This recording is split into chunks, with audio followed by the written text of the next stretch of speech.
Reynamations.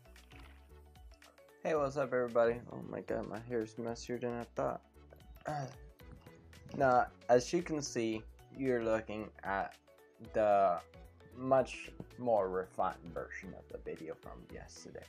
Since I technically didn't post it, it's not from yesterday, but it is technically from yesterday because I made it. I made it yesterday at night. So I made this, and then I was like, you know what, this animation needs a lot more work. So after looking it up, I realized it's not called an animation, it's called an animatic technically, because it's kind of like a storyboard version of an animation, where you take all your storyboard panels and then you put them all together, and that's essentially what this is. Except it does move, it does animate essentially, so it is an animation in a way. So quote unquote. So let's get started. Now you get to see it in much more detail, so you guys can see how I went around by coloring it. It's just very dark tones, medium tones, and stuff like that. You know, very basic shading.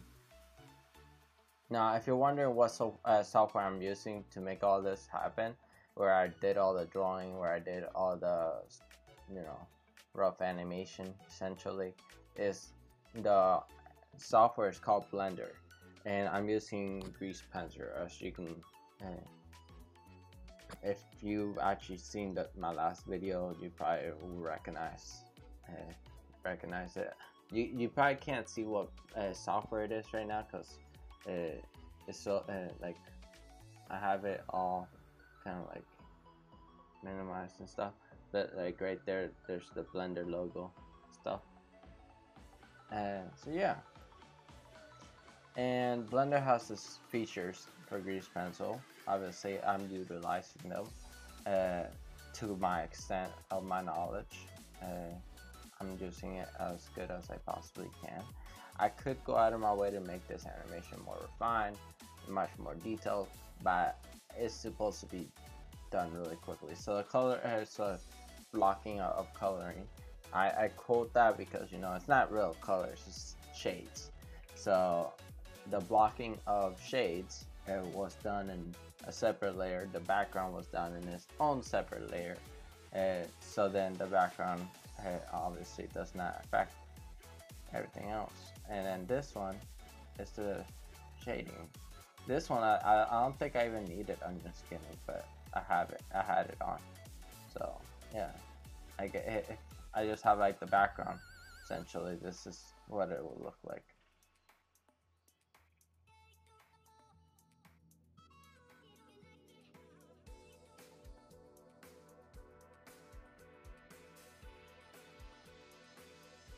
Now, for this area, when it's like really far underground, I should essentially change up the color of the background, but I decided to keep it the same.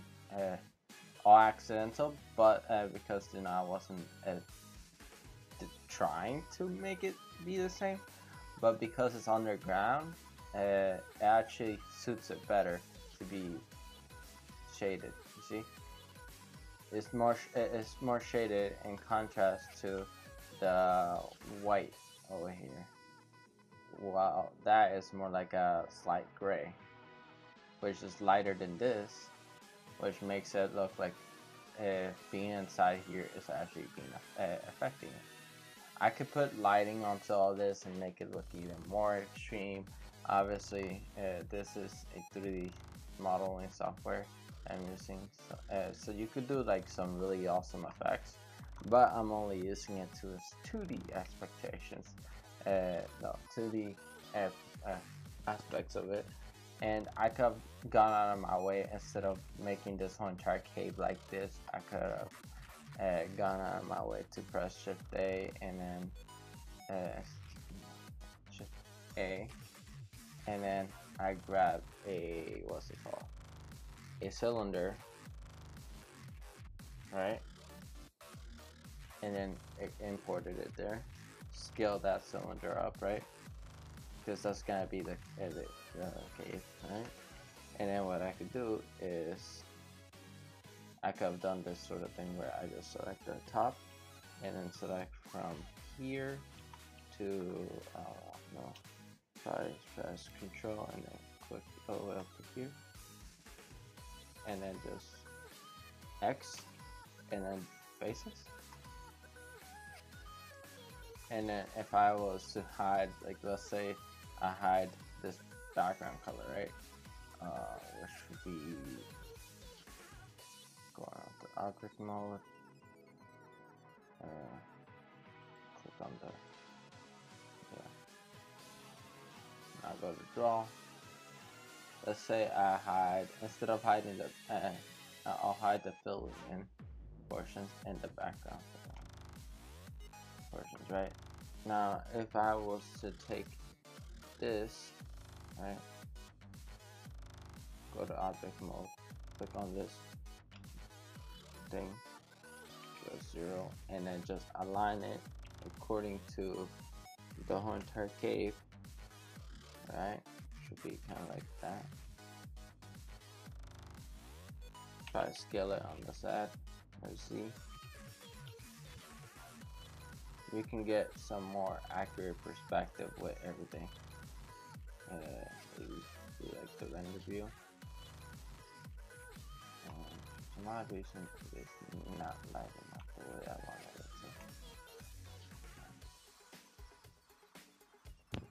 I feel like my phone vibrated for a second there. Add some new material to it.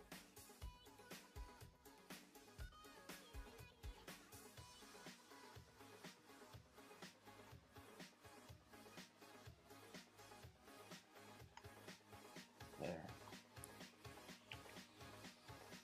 See? So if you were to take that and then do the effect that I wanted to do, it will pretty much be doing this, and then it will take this, click on the edges right here, this edge, and then this edge, right, and then extrude and scale on the X, and then just bring it out like that, right? Press 0. Move the whole entire object down a little.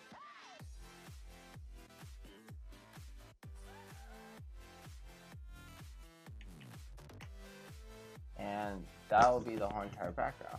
So if I ever wanted to do this portion, like the animations moving around, and then when he's in the cave or something like that, you will see it. It looks a little bit more believable. But you know what? That's if I wanted to incorporate objects. Obviously 3-dimensional objects. I'm not trying to do that. That's kind of silly. Go to draw mode. Make sure that everything's going back to normal. Boom. And yeah, thank you all for joining me for that video. And if you did like it, make sure to leave a like. If you disliked it, leave a dislike. Anything like that. This animation will be posted on my YouTube, and hopefully if I could get it posted on Instagram, I will post it on Instagram.